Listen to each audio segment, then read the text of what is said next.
I recently read this book called Adolescence at School, Perspectives on Youth, Identity, and Education, edited by Michael Sadowski. Two of the chapters in the book really hit home.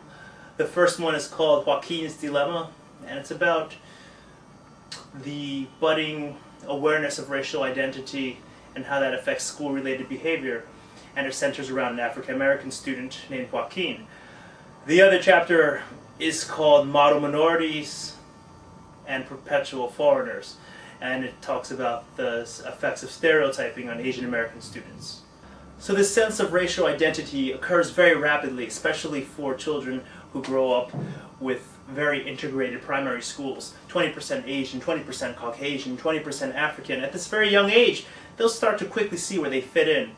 However, at this age, race and physical attributes such as he's tall, he's Asian, he's got freckles, they're all on the same plane.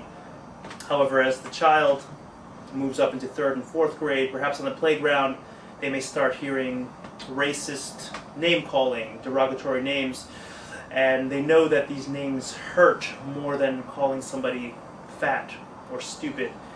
Joaquin was a high-achieving African-American student whose grades took a sudden turn for the worse in high school when all of his African-American friends were accusing him of transgressing his race. He was trying to get such good grades, trying to act white. Joaquin eventually got around this by adopting dual identities. Some stereotypes that may seem positive on the surface can actually have detrimental effects, such as the stereotype of the Asian American student. Studious, hardworking, will get great grades, perhaps plays the violin and piano, ultimately will get accepted into a fabulous school, an Ivy League school like Princeton or Columbia, and then go on to obtain a doctorate degree, make a lot of money, yada yada yada. This puts a lot of pressure on Asian American students. Sometimes Asians go to excessive measures to debunk that stereotype of the studious model minority. For example, some Asians may let their grades slip while they pump all their energy into pimping out their car with rims and tinted windows and bling bling and, well.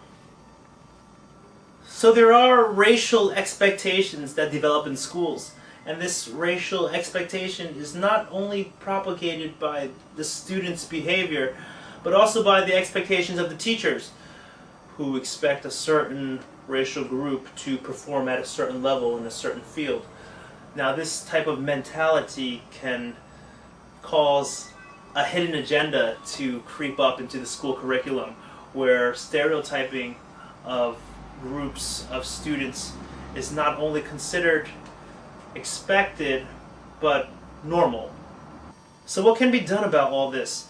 Well, schools can adopt more multicultural curriculums that point up prominent people who have transgressed stereotyped norms.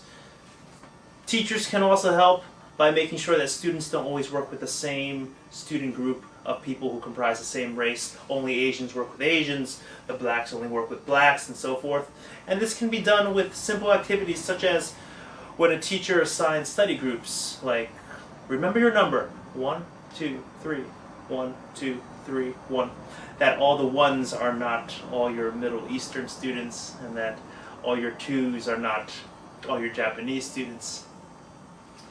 So all this and more, including topics such as gender and sexuality and how that affects identity in schools, again, is in the book Adolescence at School, Perspectives on Youth, Identity, and Education.